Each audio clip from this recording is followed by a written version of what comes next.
What's up, y'all? It's your girl Nova, and this is Rebel Radio Connectz, and I have an exclusive interview coming up for you guys with the one and only Noah Powa, and I am excited to share it with you guys. So, just a FYI, it is raw footage, so whatever you hear is what you get, is exclusive. The only place that you're gonna hear this interview right here at Rebel Radio Connectz. So keep it locked in for Noah Powa coming up. Exclusive. Too much back at all. Panya speaker box. Only on Rebel Radio Connectz. Good morning. How are you? I'm fine. How you doing? I'm doing good. Just tired and cold, but I'm okay. I'm managing. Well, God life and I give thanks. Yeah, there's that. So. Okay, let's go. You ready? Yep. All right. So where did you get the name Noah Powa from? Like, who gave it to you? Did you give it to yourself, or was it given to you?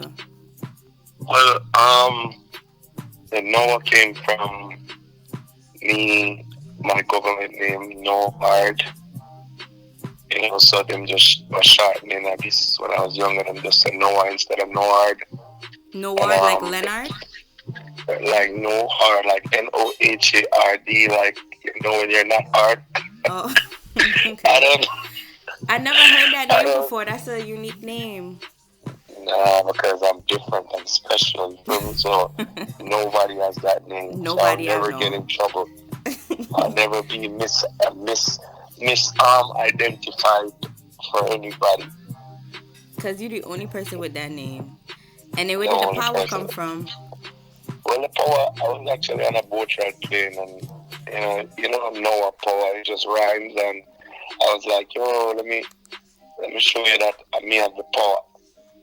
When I play this song, the boat is gonna have a turbulence, like it's gonna shake.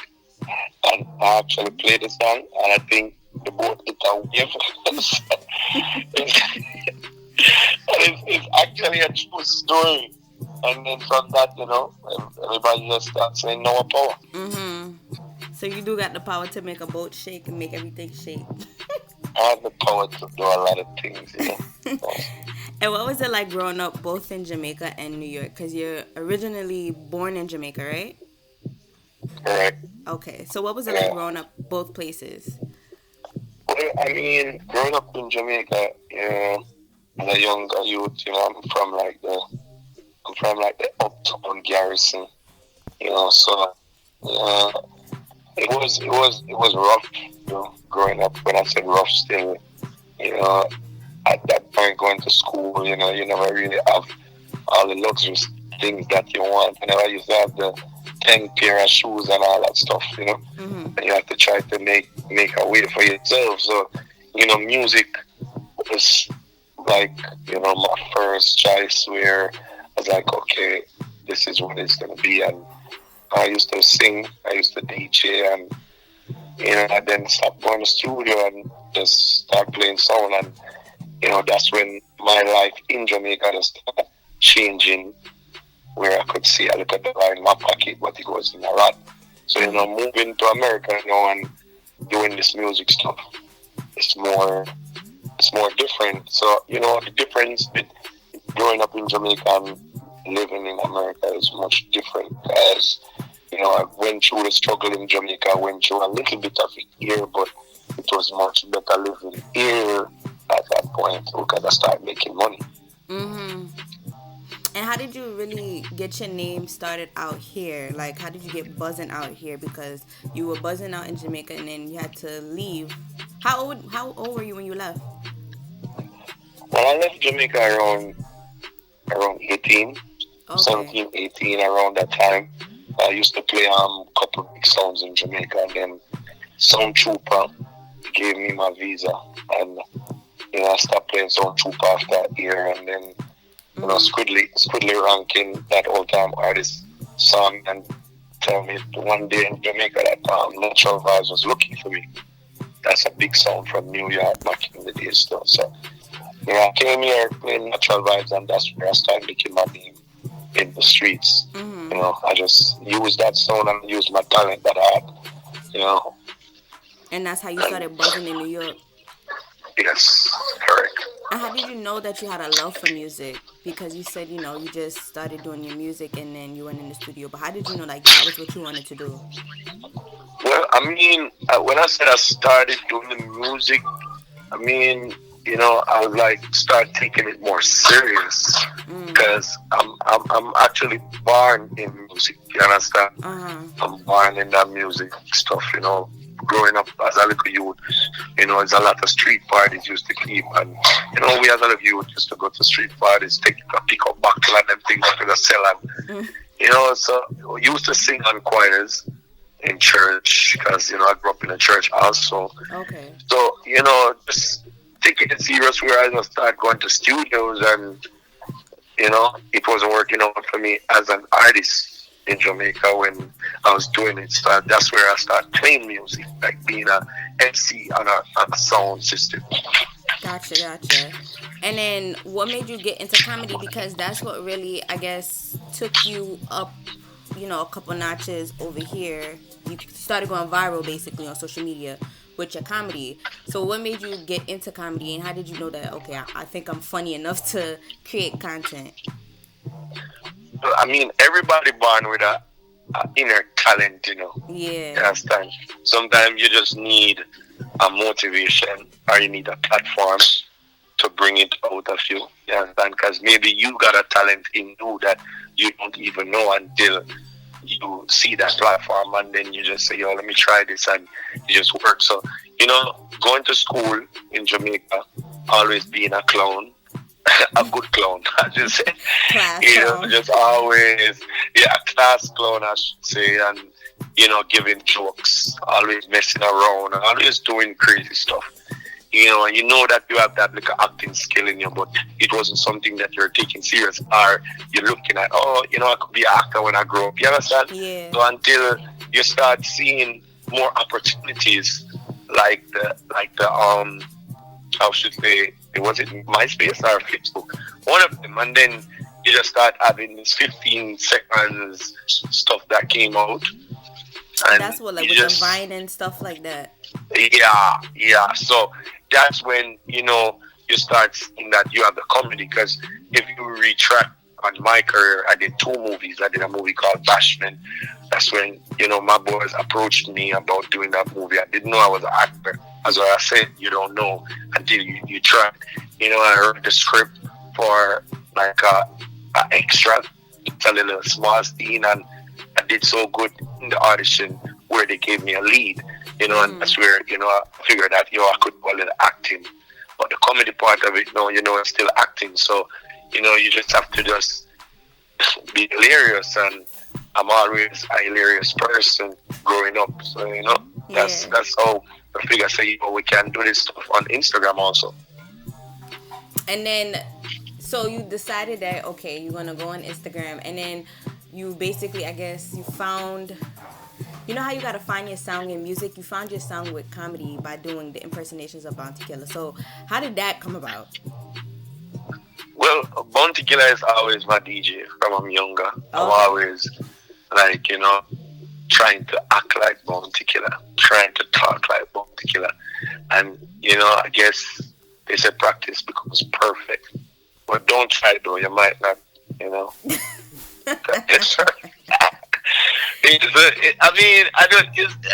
know, man. It's an inner talent, because I still don't know how I could talk like Bounty Killer, honestly. It's just an inner talent that I have. I wouldn't even try because I'll sound a hot mess. Yeah, try it. Let me hear you say, hey, yo.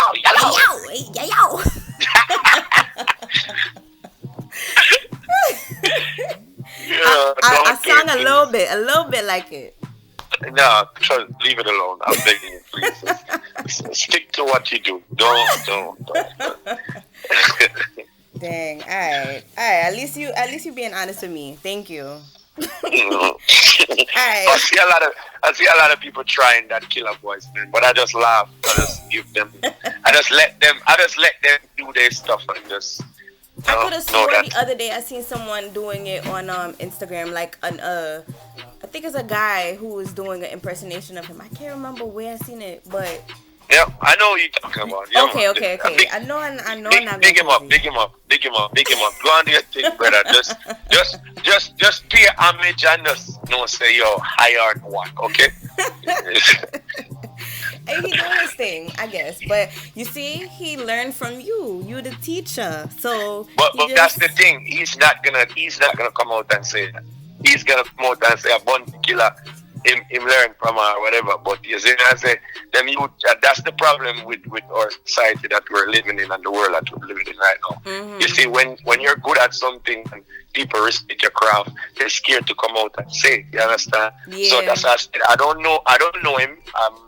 I just see the person just pop up and just start doing impersonation, right? But I mean, I'm not gonna knock anybody for what they're doing, but the fans them know that I are the one, just yeah, because as soon as I seen it, I thought about you instantly. But I'm like, thank you very much. So he's bringing my legacy for me. Thank you, yeah. sir. Listen, Keep doing videos he because doing they're his gonna think thing. it's Let no. him do it. Let him keep doing it. So, okay, as a selector, right? You was a selector first. Well, that's what you got Yeah. known for being a selector. I Yes, know it everybody would. know me as a selector. I was an artist first, but nobody knows that. You understand? Yeah. So people know me as a selector first. I should say that. Yes. Right. So, do you think it was harder to get your music out there first because of you being a selector and other DJs and them would hate on you or bad mind you because you're trying to push out your music? Well, I mean, honestly, I'm the realist, and I keep it real. And a lot of times when I get these questions about selectors, I tend to kind of stay away from it because it could just come back and haunt you where the same word that you use, bad mind, they will just use that same interview to knock you and just say, I'm definitely not playing his music. But honestly, this is a competitive game that we're in. You understand? And me as a selector, a lot of times selectors out there know that you're better than them as a selector, and then you're reaching places as a selector.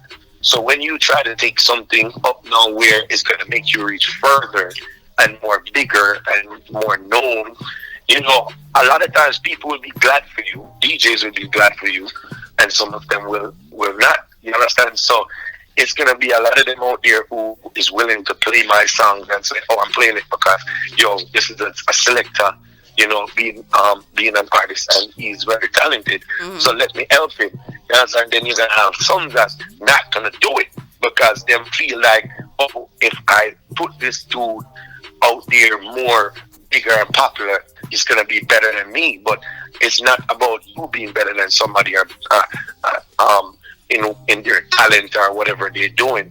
It's just facts. If you see that somebody's talented and you can help them to be further in life, it doesn't have to be he's gonna be better than me or whatever. So Competition. honestly, yeah, I just reached somewhere in life where I'm doing good music, I'm doing positive music, and you have DJs out there that you don't even know. Because honestly, this conversation is more about DJs that you know.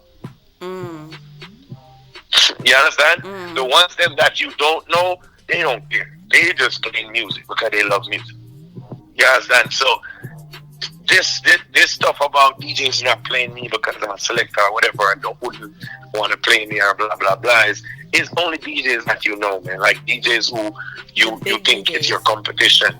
Yeah, are not saying just big DJs. I'm just saying like DJs who think that you're their competition. Right. You understand? Yeah. So in their head, they just feel like, oh, I'm not gonna support this dude. But I'm not here to knock any DJs, man. If they play, they play. If they don't, they don't. Because guess what? Once the song is popular and big, they have to They play, gonna play it regardless regardless. of what. Yeah. So my work, my duty is to promote me, promote my music, and try to make my music bigger and bigger and bigger as it's supposed to be. So the ones them who don't want to play it, eventually have to just play the hypocrite and just play it. So big up to all the DJs. If you're not playing my music, you could start today. That's a good promo. Yeah. Do you think you had like an advantage, up on some other people because you were a selector first so you could push out your own music? No, I don't. I don't. People always say that to me. Like even artists say that. Like they feel like, oh, Noah doing thing because he's a selector too, so I'm have an advantage. I don't have an advantage because if I do, honestly, think about it. If I have a advantage, right? You don't think every song I put out will bust? Right. No, I have to promote. So this is the key. Stop. Speak. Arts and other people need to stop thinking that because I'm a DJ, I have an advantage. You listen to the quality music I'm putting out. I put out music to motivate people, to uplift people, so people could have fun. You understand? And think about life like on a different perspective. So you just do good music, promote yourself. The only advantage I say that I have is my Instagram. And then remember, my Instagram is me. I built that by doing comedy and stuff like that, and promoting my brand. So yes, I have that advantage where that helps me to put my music on a platform where people could see it more easy and hear it more easier. You understand? And yes, we have the Seafood Tuesday with Polish. We have DJs who we cool with who still play us and put us on their mixes and stuff like that. So that's the only advantage. But everything else is just working. Is work. I can't go out there and play my own song and bust it. I need help. I need people to help me. I need bloggers. I need DJs. I need fans. I need you. I need everybody to just play a part in whatever you're doing. You understand? I So think this is what sets you out differently from a lot of people, because a lot of people, when they bust, they just feel like, oh, I bust and I don't need nobody. I got my fans and this, that. They forget about nah. everybody else who helped push them. And that's what sets you different, because I don't want to say you're humble, because you're very grounded. That's the word. You're very grounded, and you know where you come from, and you're just appreciative of like everything and everyone who helps contribute to it. And you know that it's a what they say, like it takes a village to raise a child. In a way, it's like that. So I appreciate that about you. Yeah, thank you very much. And that's the thing that a lot of DJs need to learn too. Like, you know, support people like Noah Powa, because at the end of the day, you got my number, I'm right here. You can reach out to me, and then the next thing what they have to understand, we all know artists is kind of, as what you just said, they don't appreciate and they don't remember where they're coming from. But this is what DJs gotta remember, and I'm gonna say this clear so they could hear it, they could see it, they could read about it. Just remember, I was a selector and still a selector doing selecting, and I've been through all that stuff with artists. So if I've been through all that with artists and got that same treatment from artists being ungrateful, you think I'm gonna reach to the top and be the same person if I've been through that? No, I'm not. And ask anybody who play a part in anything that I'm doing. I always appreciate, I always show back love. I always tell them straight up, yo, thank you very much. Yo, you did this, you did, and you're the one who did this for me, blah, blah, blah. You understand? If it's even a phone call or a text, I'm always grateful for anything. I'm grateful for this interview. I'm grateful for anything that's going to give me a buzz, a platform. You understand? So they just need to just realize that, yo, support people who could support you back in the long run if you help supporting that person to be at the top. You understand? And then that leads me to ask you this, right? So why do you think that dancehall music in a whole, they always talk about or they're so fixated on talking about the same topics, whether it comes with drugs and sex and money. Do you think that they can't bust talking about other things? Because what you're talking about right now, you could put that in a song and it's something to uplift the people or to bring awareness to something. But I noticed with dancehall music, particularly lately, it's just all they're so fixated on is just about drugs and war and killing. Not saying that, rap and stuff is not the same, but dancehall, since we're talking about dancehall music, they don't switch it up. So Why do you think that is? Well, honestly, it's a lifestyle. If you understand what I mean. Yeah. It's a lifestyle. So in life, everybody got to know what they want. And everybody got to know their direction they want to go. You understand? I could be one of them dudes who get up and sing about murder, drugs, killing every day. You understand? But I choose not to. You understand? I like to do girl songs. You understand? Because you have fans out there who want to hear that stuff. You understand? We all got nature, and we all want to hear something when we get into that bedroom or whatever. You understand? But at the same time, I am a big fan of uplifting people. Like, I be sitting here and I just think about the stuff that's going on in the world. I think I just see the news, and we could see something on the news about something that's going on where you could put it in a song where you could try to save a soul. You understand? You could hear about your friends who got gunshot. You could hear about somebody's child who got raped, and you could sing about something that tried to educate these youths, like, yo, put down the guns, put down the weapon, whatever. So with not straying from your question though, the old guys from Jamaica dance sing about guns or whatever. It's a lifestyle. So it's like they see other artists doing it and it's working for them. So they feel like, yo, I'm going to go this direction. Because they're not thinking about the bigger picture a lot of times. You understand? Like, I'm here thinking about the bigger picture. I'm thinking about dancehall and making my songs bigger worldwide. While a lot of times these dudes is just singing songs because this is what they know and this is what they used to. They just want to know that, yo, I'm hot. Well, I'm hot in one pot. I'm just in that pot right there. And that pot is not moving from that stove. It's just right there. The recipe is not going all over. So I mean, if they think that they're making money from it, a lot of times they just feel like, yo, this is what I'm gonna do. This is what I'm gonna do. But who is me and you to judge them? You understand? Right. If they feel like this is what they want to do. But it's a hypocritical world that we're living in, because guess what? You asking the question, I'm answering. Other people talking about it. Other people talking about it. Other people talking about it. So we're giving them the attention, while you have people like me, Bugle, a lot more artists out there that are singing good songs. And they're not promoting those good songs. The same people who's asking about these stuff.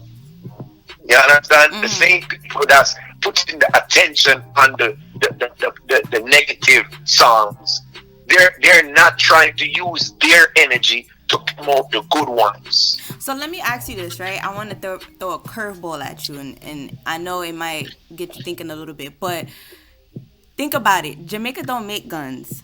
So you got to really think about, okay, where they getting the guns from? And not only that, but then they're making songs about the lifestyle of killing people, shooting people and stuff like that. And it creates a mentality, and it's like a ongoing cycle. So how do you think that we should break that cycle with, you guys are trying to break it by what you're doing, and but like you said, Google doing and stuff like that. But what do you think is the prime thing that we all as a collective could do to break that cycle, that we don't have to teach the new generation that, we got to sing about gun to make money, or sell drugs in order to make money, if that makes sense? Honestly, if we're keeping it real in this interview, we could just keep it real and done. There's no way we're going to break that cycle. Okay. Because the only way you break a cycle like that is they stop making guns, they find every gun that ever made, burn them up, people stop dying, no more gun crimes. It's not gonna stop. People gotta stop being hungry. You understand what I mean? Yeah. So if all right, you right, we living in America. We might not be rich, but we paying our bills and we're living and we taking care of our kids or whatever. But you got youths that grew up in the ghetto, not just in Jamaica. Everywhere they're facing suffering. Their mentality is not to go get a job. Their mentality is to follow that guy down the block that's busting gun and robbing people. To make fast money. So they grow up in that type of mentality. Like, it's never gonna change. If you're gonna stop dudes from singing gun songs, there's a lot of stuff gotta be stopped. And that's why I said it's a lifestyle. They sing about what they're seeing. They're singing about what they're doing. A lot of them is not busting guns. A lot of them who sing about it is not a bad man. A lot of them is not a scammer. I'm telling you, they just see it's a lifestyle. They're around it, but so they're they just not. Want to make it seem like they're about it. Thank you very much. They're not about that life. You understand what I'm saying? So it's like it's just a lifestyle. Like you could live the lifestyle, or you could just be around the lifestyle. I see what you're saying. You understand? So we could argue every day about who's gonna stop singing this and who's gonna stop singing that and blah blah blah. How can we stop it? It's never gonna stop. If you stop guys from singing about guns and shooting people in their face, it gotta start from the shooting in their face. Gotta stop. Right. It can't just stop in a song. Because if I stop singing gun songs, right? I'm not gonna take that out. I'm not using that like me as a reference. If an artist stops singing gun songs and people still getting shot, people still getting killed by gun violence, what's the difference? Mm-hmm. We still gotta see it in movies. We're still gonna see it on TV. It has to stop as a collective.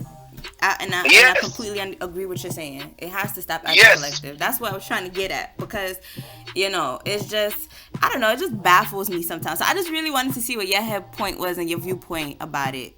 So I agree with everything you're saying. And did I sound intelligent? You sound about that? very intelligent. Alright, so let me switch gears now, because I don't want it to be too political. But my favorite song by you is Keep the Same Energy. So what was your motive behind that? Because when I hear that song, I just feel it in my soul. It speaks so much to me. So, and it sounds very personal. Like, I don't know, I felt like you poured your heart into that song. So what was the motive behind it? Well, I mean, I was going through my stuff. I was going through a little phase in my life, which was people and all like friends, people who don't believe in what I'm doing, who backtalk whatever I'm doing and backtalk it. And and then one day I was just home and I saw Gaza Prince put up a post or something about keep the same energy. And I'm like, yo, I like that. So then, I just start playing with the word keep the same energy. It's like there. So I just start thinking about what I'm going through. I was like, yo, if you never talked to me last year, this year, and then we keep the same energy. So it's like, it just started getting personal. So I called LMR and I said, LMR, I have something. And, he said, come by the studio. I went by the studio, after I finished with my kids and stuff from school. Went by the studio and we just started vibing. He built the rhythm on the spot. And then, I just start thinking about everything that I'm going through. And all the people just keep calling the phone, because at that point I had Feel was it. Keep a Smile on my face, Liquid was a hit by Chemist. And then people just start running in always telling me, yo, me boss him and me do this and me do that. And then you think about it, you're like, yo, this person don't have nothing to do with my career. So that's where I was like, yo, success starts show them one draw close, and them help the most. The disappear, gone, ghost, them can't come close with dirty heart, clean clothes. But only one real people around me. But they ones alone, them surround me.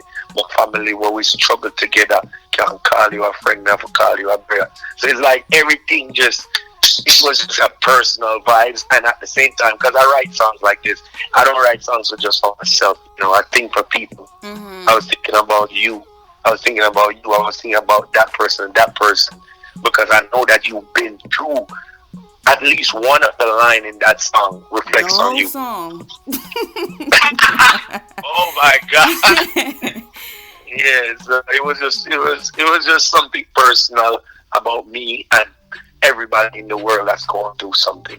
Trust me, you transfer your spirit in that song, because I be embodying you when I hear that song, because it's just like, I knew it was something personal, because you could just tell when somebody really putting it all into a song, and that song particularly, I could feel it. So yeah, shout out to you for that song, man. That song be Thank you. be doing stuff. Thank you. No problem. So let's talk about Sumfest, because I know that's a big deal. How was that performing for Sumfest? It was your first time performing for it, right? So I played on Sumfest every year, not the show, but the parties. Okay. I never performed on Sumfest. I never been on that big stage, Sumfest. And, performing on Sumfest was like a great accomplishment for me. Big up to DJ Liquid. He had to go to Jamaica rehearse with a band and, putting the whole craft together to make sure this performance wasn't just a regular performance. And I was good because I was there for a minute. Like, I was supposed to perform early. God worked in a mysterious way that the show was running late. So we ended up performing prime, up in the prime. So I was good backstage until when we was going on stage. My heart was just started racing, like, oh my God. So I was like, yo, I'm used to this, because I used to big crowds, I used to big stages. It's not like I'm young or new to it. You understand? I'm used to it. And the rhythm started playing, and I forgot the words of the song. Seriously? Because I was supposed to start with same energy, and it's like I'm blanked out. I'm like, oh my God, how does the song starts again? So then I guess Liquid, big up to Liquid again. I guess Liquid saw it in the moment, like, yo, because we practice on the band that we have a certain amount of time, so we're not gonna talk for long at the front. It's supposed to be 4 bars.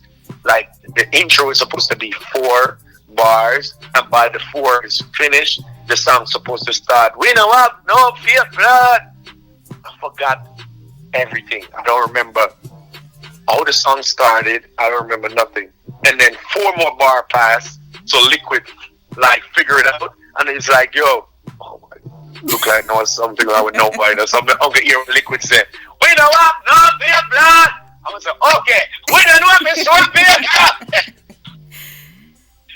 Yeah, but then after that, when I went out there, my heart just stopped racing now, and I'm there, I'm in the moment now, so I'm like, okay, no, you're here, so just do it, and then the crowd was very, into it, so I was like, okay, yeah, we got them now, and then it was just a great performance, and big up to Sumfest family, Sumfest team, Sound family for having us, and I hope we can do some more great music and then book us next year again, because it was a great experience. I'm more than positive you're going to get booked for next year, and the year after that, and the year after that. We calling it for 2020 that you're going to get booked. And not only Sumfest was a big accomplishment, but you were on Reggae Gold and Strictly the Best. So how does that feel? Oh my God, I'm so blessed. Like, it was, the thing is, I'm so blessed. I'm blessed 2019. I'll trade another year for 2019, and I'm just hoping that 2020 is better than 2019, because 2019 was so successful. Being on Reggae Gold, something that you as a DJ always get called to play some songs from Reggae Gold or blah blah blah, and to be on Strictly the Best, where VP always link you to play music for them from Strictly the Best or making samples. So to be a part of these albums where you got a song on them, it #1 on the Billboard charts, is so amazing, man. So I'm just grateful for all of these accomplishments. Grateful. I'm so grateful that I made a song for 2020 already. Like I have a song, a video, and everything that I'm dropping December like 27. It just For the new is a year. song. Yes, for a new year. Just like I dropped Same Energy last year, December 27th. I did it to bring in the 2019. So I'm going to drop a song to bring in the 2020. But I think I put this song, again, about me and about everybody. It's going to be about you. So if you hear this song and you don't love this song, that means you don't love the year that you had. You didn't like 2019. Nothing ever come out good for you in 2019. So this song is a reflection on how your year went. And if I don't even want to tell you the name of the song. You could tell me off the phone, like, after the interview. Listen, I got your number now, so I could contact you personally now. Yes, personally. And how did you meet Shaggy? Like, that's also big, especially, Shaggy. That's like a legend. Shaggy, Mr. Bombastic. Shaggy, is always a great associate, and think the friendship just build from associate to friends. I know Shaggy always just come around, and when him come around a seafood or whatever, we talk to each other, we heal each other. But then, linking up like last year, January, at Polish party, and we did money up after that, like a week after. And, it's like me going around Shaggy and in that ranch and listen to Shaggy talk. And he's a great motivator, man. Like, I respect that dude like 100%, man. Like, love and respect Shaggy, you understand? Because, Shaggy don't have to take out $1 million, $20,000, $100,000 and put it in your hand or put it in my hand for me say, yo, man, respect Shaggy or whatever. It's just the respect when show me and show people say, yo, him respect me also where him can shout me out here, big me up here, just doing a song with Noah Powa. You understand? Show people say, yo, I respect the youth, and me being around him and him say I'm a humble, I'm a cool person, and I'm always fun, always I make them laugh and stuff like that. So, big up to Shaggy. It's a great look at my end. There's a lot of doors open knowing that, I did a song with Shaggy. Money up. So, yeah, big up Shaggy. Big up Shaggy. We can't stop big up Shaggy. Hopefully, next year we can bigger when we get nominated for Grammy and thing. I will bring one the. I'm like, yes! Win the Grammy!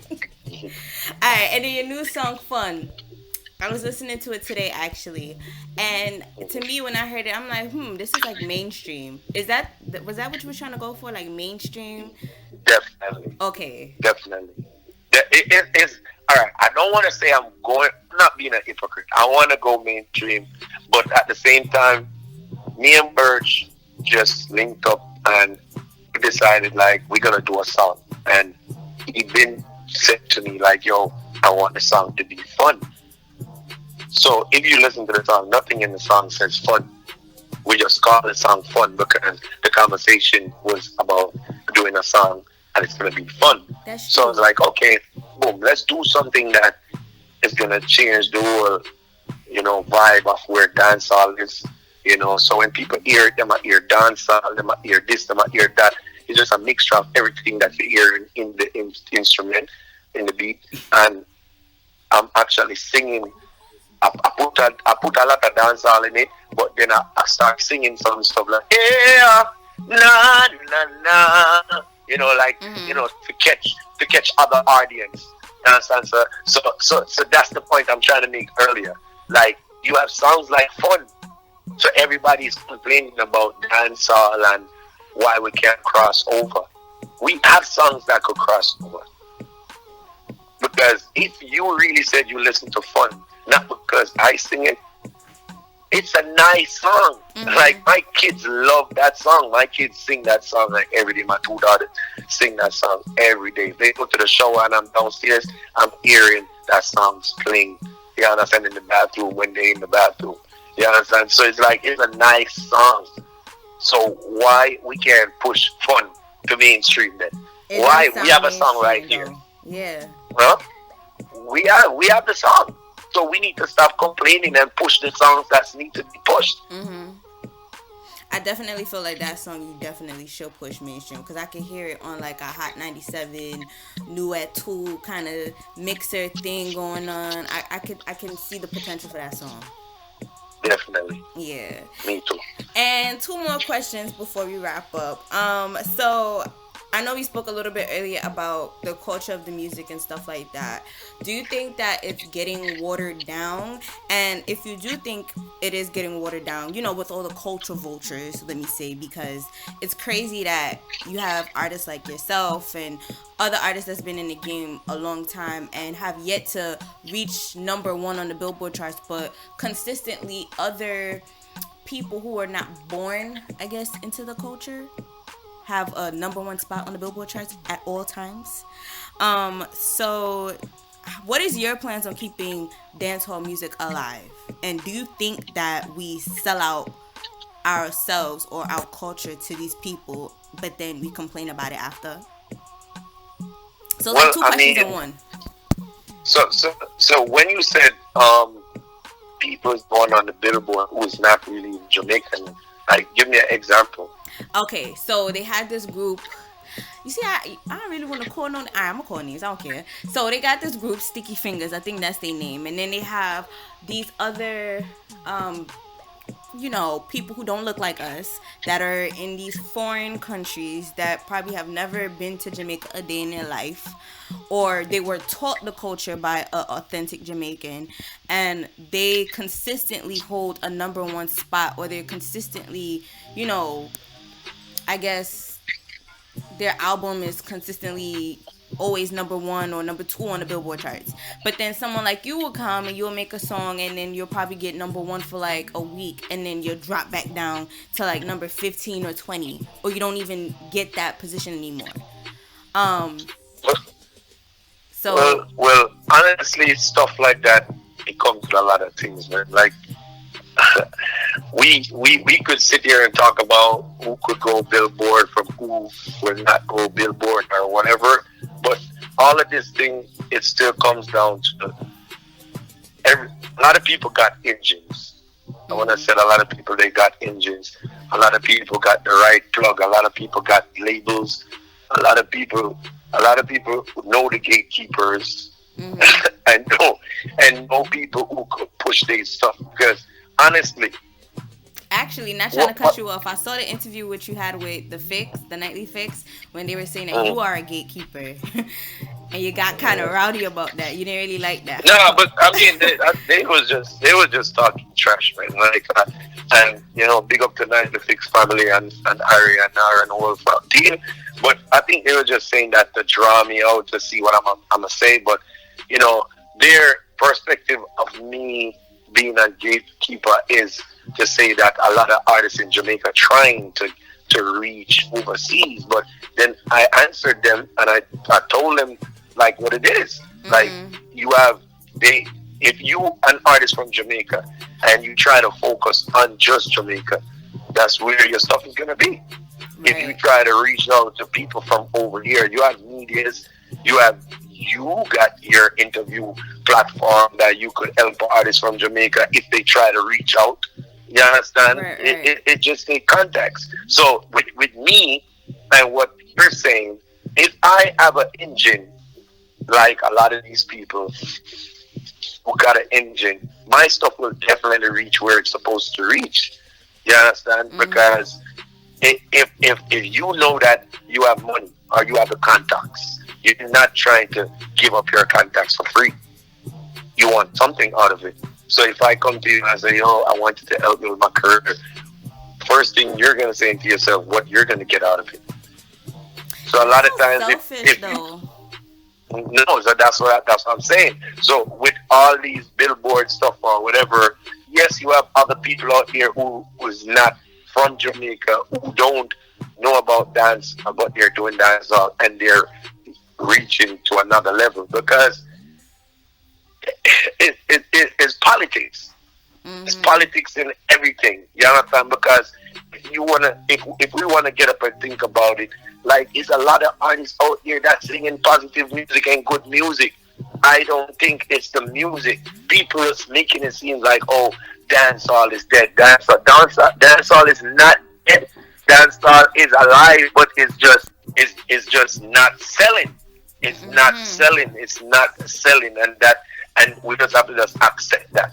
You understand? And why it's not selling? Because the music that could really sell, nobody's not doing anything for us. Nobody is taking it up and saying you're going to work. And I'm not going to blame all of these people who's not helping us at the same time. I have to blame a lot of the people, them, like some of the artists, them, who's very selfish and make it bad for us too. Because a lot of them got the opportunity and they messed it up with other people. They mess up relationships with a lot of people. So a lot of people don't want to work with us also. You know what I'm saying? Yeah. So it's a wide variety of things. You understand? We could sit here and argue about the music, the dance. Hip hop is the same thing. Hip hop is nothing different. It's just that with hip hop, they have labels. They got the engines behind them. They got the people who is spending the money on them. It's money. It's money. Yes, it's money. Money it's and money. connects. Yes, it's money and connects. And no, it's the money bring the connects. Because if I tell you that I need your help, your help is the connects, you know. Right. And you gotta pay the money for the connects. For you understand? So nothing is for free. So at the end of the day, everything it comes back down to connects, money, all of that stuff. So we need help. I'm not sitting there trying to talk like, we could do it on our own. Yes, we could do certain stuff on our own. But if we want to get to that another level, we need help. We need people who's going to believe in our music and believe in us as a brand. I agree with everything you're saying. You understand? Because trust me, it's a lot of good artists out there. A lot. Why we gotta have Protege, Chronix, and some more artists? They big, but they only big in one part of the world. That's so true. I always wanted to know why is it that, and I don't know, to be honest, and not trying to like run this on too long, but I don't know. I just want to know why is it that, I guess, people who are in the genres of dancehall, reggae, even soca, they are so big in Europe, Africa, Asia, all these other places on the other side of the world, but they don't feel complete until they get accepted by the American market. Yeah, so maybe that's the problem. Because the American market is what makes it really popular. Because you could be in Europe and you got a song that's super big that could make you tour Europe, right. But nobody knows that song in America. So America is like what seals the deal for you, basically. It makes or break you. So America's the gatekeeper. America is the gatekeeper, and the people in the industry in America, they know what's good. They love our music. They love it, but they're not trying to give us a chance. They're not trying to say, I'm gonna take up this artist. But I don't want to be biased. A lot of them is just scared to work with Jamaicans because of what's the word? The distasteful. They don't want to work with Jamaicans because a lot of people who they work with before set a bad example for us. You understand? But it's just like dating a girl, and you broke her heart, but you're Jamaican, and then you meet that girl, and she's like, "Oh, where you from?" "I'm Jamaican." "Oh, nah, forget it. I'm not. I don't like Jamaicans." See what I'm saying? Nah, so but y'all all can't. Y'all No, don't say that. Don't say that. Honestly, don't say that. Don't say that. Man is a man. You're human. That's true. You're a human being. Anything a Jamaican man could do, you American man could do it to you too. Oh, I don't do A American Trinity man, a Guyanese. I'm just saying. So not because you met a Jamaican that messed you up, that means every Jamaican is the same. So this argument is for anybody who's listening.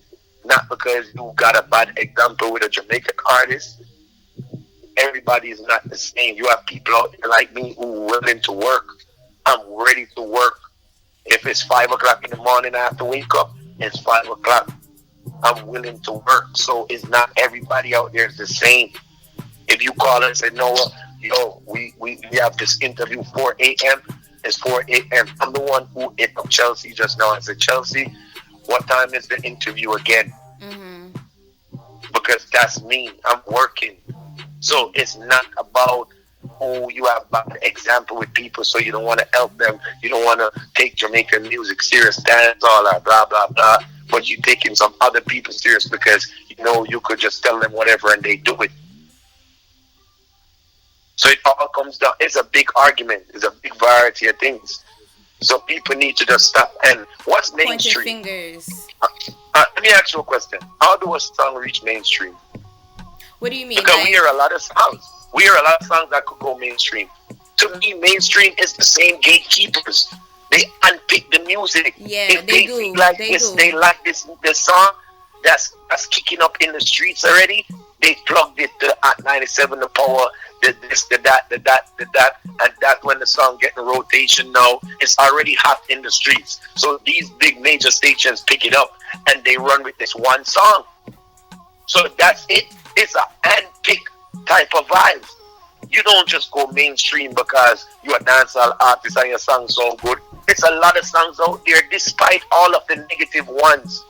And this is what's why I'm saying saying is a lot of these songs. But this is why I'm saying at the end of the day, it's still like I guess America, like I was saying, is the gatekeeper because, like you said, is a handpicked thing and it's about the connects because it's about who you know that you can get your song played, how you're gonna get money to pay these DJs or to pay your way to get into the doorstep just to even let them look at you or pay attention to you. So I don't know. Do you think that maybe, and this is the last question before we wrap up, I promise. Do you think that we should just come together and create our own, I guess, well, VP is sort of like our own label, but do you think we need more VPs as a whole instead of just one? We need more VPs, but if you're gonna have more VPs and less artists with trust issues, it's gonna be a problem. Gotcha. You understand? And not to bash anybody, but we need more VPs that's gonna promote the artists when they do sign. Agreed. You understand? We don't need to sign. I don't want you to sign me, but you're not doing any work. I want you to sign me, and I want you to believe in me and believe in what I'm doing, and don't just wait for me to bring in money. Help me to bring in the money. Help me help you. Wash my hand, I wash yours. Yes. You understand? So yeah. we need is what I'm saying. One and wash the other. So we need a more VP and we need more artists who could just sit there, go over this contract with their lawyer, and have a great agreement, and then live up to their agreement. Don't just take this money because it's on the table, and then you want to cry 2 years on the line. And I said, oh, but you VP, I'm just saying, read over your contracts, figure out what you're signing, have an agreement before you sign, and then make money together. Right. See, a lot of people don't realize that. They just see the money and then they get crazy. Yeah. Anyway, so what new projects can we be on the lookout for 2020 from you before we say goodbye? Well, goodbye is for people. Well, yeah, say we say later, not goodbye.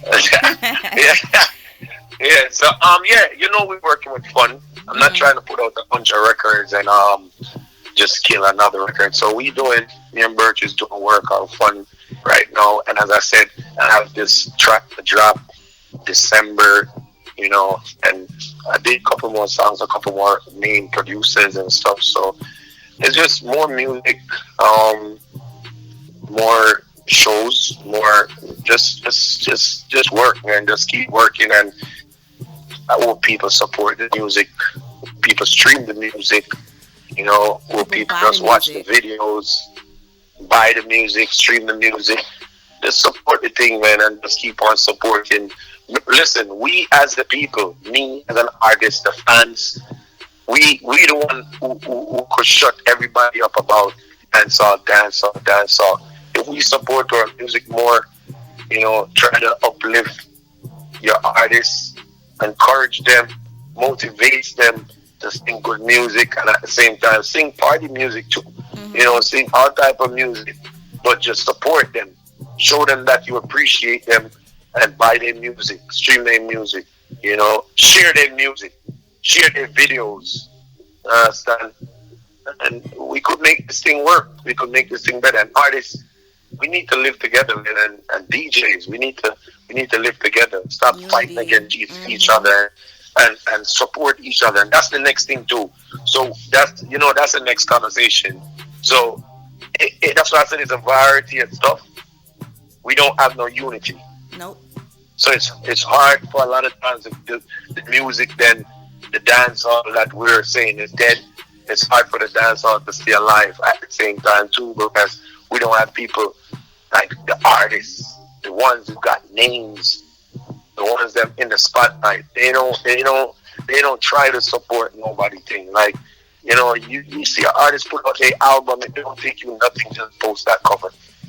Or share or repost or even like it. Yeah. You see somebody put out a video and it's a good song, you could share it. The artists don't gotta be the biggest artist. Like, try to help, man. Try to help. With DJs, stop going around the stuff and just help promote, not just me. Help whoever you can help. You have a lot of bad female artists out there also. Yeah. We need more female artists out there that's not getting no love. You understand? So come on, man. Support them. I don't have a problem doing a collab with somebody or whatever. Once it makes sense, I'm down. But I'm not down to do a collab with somebody who's not going to help promote. Right. So that's the thing. A lot of people are like, let me do a song with Noah. But you want Noah to promote. No, it's not going to work. Because you have the bigger platform. Yes. 2020, I hope it's a great year. It will I'm just praying. And I'm going to continue to do good music. I continue to be great. I'm excited Thank to you very see much. what you have coming up for 2020. Alright, me no have no fake blood. Me no know for sure fake love. Chat behind my back when you see my pussy hot.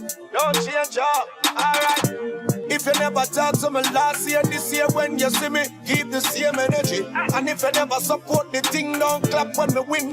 Keep the same energy. Yeah. For the girls I'm again. I Noah Powa. Hey, never know it to that feel like this and me a party with you. You full of style, Lord got me rate you. With your pretty face, sexy shape too. But not tell no like